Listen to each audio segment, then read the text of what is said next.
How are y'all doing? This is Nick, everybody. I'm here testing my brakes.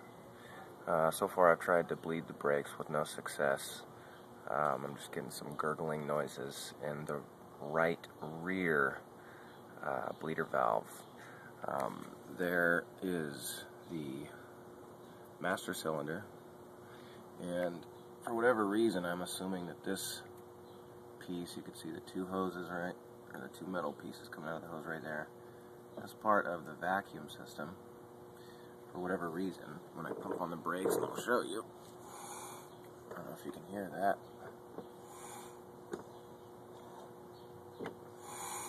I'm getting air out of those hoses.